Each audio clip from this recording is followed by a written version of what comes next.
So orgasmic difficulties are one of the most common sexual complaints among women. Yes, in fact, it's up to 72% of females, premenopausal women who have orgasm difficulty, according to the Diagnostic and Statistical Manual of Mental Disorders.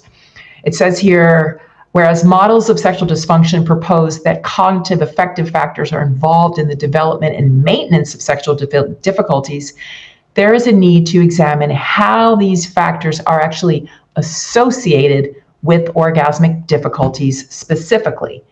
So they analyzed women who reported orgasm difficulty, and the controls were women who didn't have orgasm difficulty. And there were 500 women aged 18 to 72 who completed a web survey focused on cognitive affective factors and sexual health. 250 women reported orgasm difficulties, and 250 age-matched women who reported no sexual difficulties. It's kind of interesting that it was exactly 50-50. The differences, what were the outcomes? Let's just go right to the results here. Here we go. Women with orgasm difficulties scored higher on sexual inhibition than controlled, being inhibited sexually, like, being the way we're taught to be, right?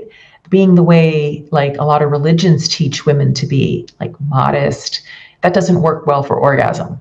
In fact, I worked with Backyard Church, a guy who writes for Backyard Church for Medium, and gave him all this research on, and he wrote a paper titled, "The More Religious You Are, the Worse Your Sex Life Might Be." So sexual inhibition is correlates with orgasm difficulties. And here you could see the results showed women with orgasm difficulties scored higher on sexual inhibition.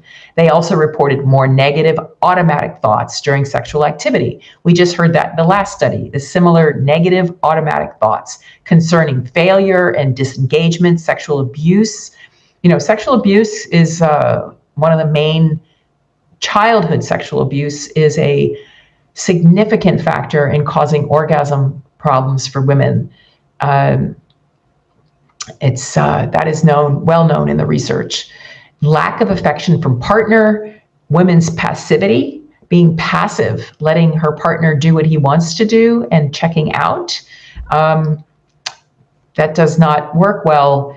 And body image, and they don't have much erotic thoughts. So, having partnered sex when a partner is in their head, this is really a great opportunity, ladies, if you're in your head, to stop, and say, hey, you know what? I need to stop for a minute. Let's just take a deep breath together. Let's take some deep breaths together. Let's look at each other's eyes and reconnect here. And, maybe just start with some touching or stroking on the arms so you can start feeling sensation, and take so much pressure off your clitoris. Seriously, all the pressure that your orgasm doesn't work with pressure. That's if I were to say one thing in this whole hour, or this whole orgasm hour, orgasm and pressure do not go well together at all.